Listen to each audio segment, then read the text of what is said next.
Thank you, Mr Speaker. I speak to stand on the bailout of South Canterbury Finance today. This Parliament has often had the debate about regulation versus non-regulation. That debate has raged back and forward in New Zealand politics and global politics for many years.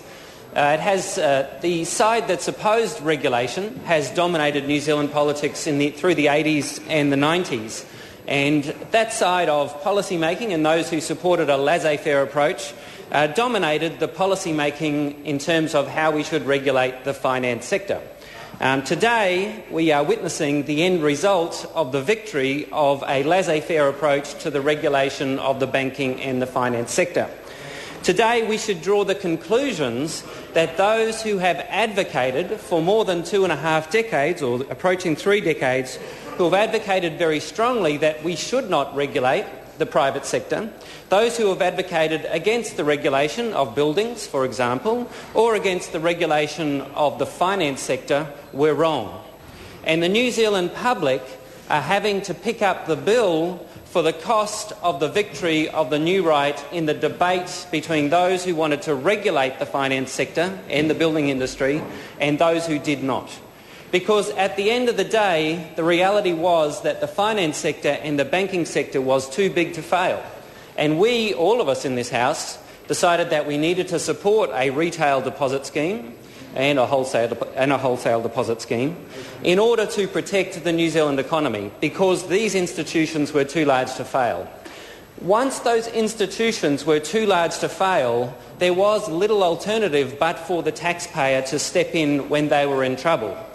So if the taxpayer is going to have to fork out the billions of dollars or the hundreds of millions of dollars to bail out finance companies, surely the taxpayer has a right to ensure that those finance companies were run in a way which would not result in the taxpayer being exposed to a massive liability. And surely, once and for all, we should put to bed the idea that we can simply let the finance sector and the building industry and whoever else go ahead unregulated when the cost to the community and the cost to the government and the taxpayers of New Zealand is measured in the orders of billions of dollars. Let's remember the leaky housing fiasco, which was a result of a laissez-faire approach to building regulation, has cost the country somewhere in the order of $20 billion. The issue we have in front of us at the moment, South Canterbury Finance, will cost the country in the order of hundreds of millions of dollars. So if the taxpayer and the people of New Zealand are to pick up the tab when these companies fail, surely the taxpayer and the people of New Zealand have a right to regulate these companies in a way so that they will not expose us to these gigantic failures. And for those who have been engaged in this debate back and forward in this House over many years, I would say the verdict is in. And the verdict is in front of us right now in this House with the bailout of South Canterbury Finance. The next issue I wanted to raise, Mr Speaker, was the issue around, and I'd be very interested in the Finance Minister's view on this, is around the overseas ownership of land. South Canterbury Finance is Dairy Holdings, which is in turn the owner of large tracts of New Zealand South Island dairy country.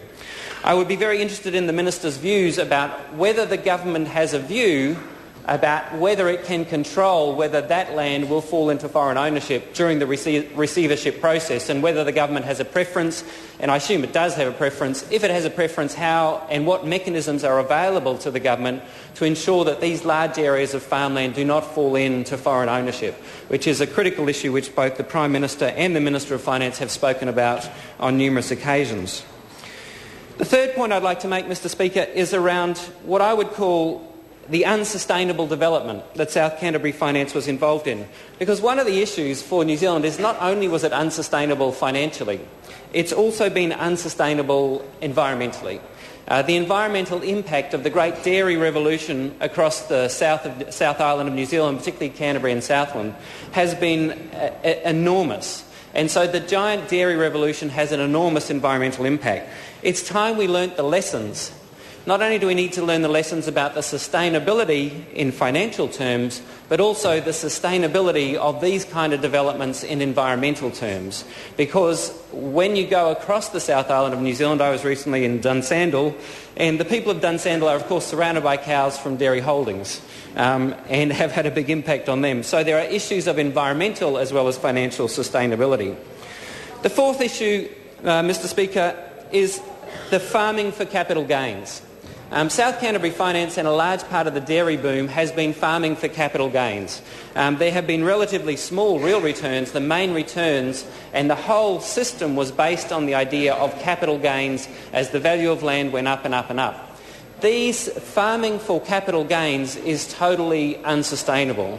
If you think you can build a financial system in which the way that everyone makes money is the value of the rural land increases year on year on year, that is not a sustainable approach to financial development. And for those who think that we could have continued on this the dairy boom that was based on capital gains in the value of farmland, that was a completely mistaken belief. The fifth issue, Mr Speaker, that I wish to touch on is the issue of equity. New Zealand taxpayers are going to be handing over many hundreds of millions of dollars. There's some debate around it. I would ask the government to look at the issue of equity. I understand, and we all understand, the necessity of the retail deposit scheme, but on the one hand, while we are handing over hundreds of millions of dollars, on the other hand we are penny pinching right across the government for very small gains. The abolition of night classes, something that saved the government a handful of millions of dollars, has to be put in the context of a bailout that has cost the government and the people of New Zealand hundreds of millions of dollars. And so there is an issue of equity that when we are bailing out these investors, as I think we all agree we've got little choice but to do, as we are doing that, then we also need to put into context the issue of equity and all the other cuts that the government's making. And also, for example, people who are uninsured in Christchurch right now. The cost of paying out those people who are uninsured, it would be relatively small in comparison with the cost of these finance companies' bailouts. And surely when we look at those who are uninsured in Christchurch as an issue of equity, we should look at the cost of this bailout of South Canterbury Finance. My last 2 points, Mr Speaker. Firstly, the last 2 points are, would the Finance Minister has given a very strong defence of the government's role in all of this and has to some degree answered Mr Cunliffe's questions or attempted to answer Mr Cunliffe's questions around the role of the government. But if the government has nothing to fear, then will the government support an open inquiry into how all of this happened? I'm sure that the members of the Finance and Expenditure Committee would be very interested in having an open inquiry into the biggest bailout in New Zealand's history. So if the government genuinely has nothing to hide, if the government feels that both sides or all sides of politics are implicated in this particular bailout, then would the government be open to a Finance and Expenditure Committee inquiry into the bailout of South Canterbury Finance? So that seems to me one of the critical issues. And finally, Mr Speaker, I can only reiterate what Mr Cunliffe has said in terms of urgency. Urgency should only be used when it is absolutely essential and urgent. We put through the renewed retail deposit scheme under urgency, and we're now discovering that there are some very big issues around that legislation. It would have been much, much better had we gone through a proper select committee process, and I would encourage the Minister of Finance to look at that. So I would ask the Minister of Finance to address just 2 issues. Will he support an inquiry into that? And what will he do about overseas ownership of the land that is in effect owned from South Canterbury Finance? Thank you. The Honourable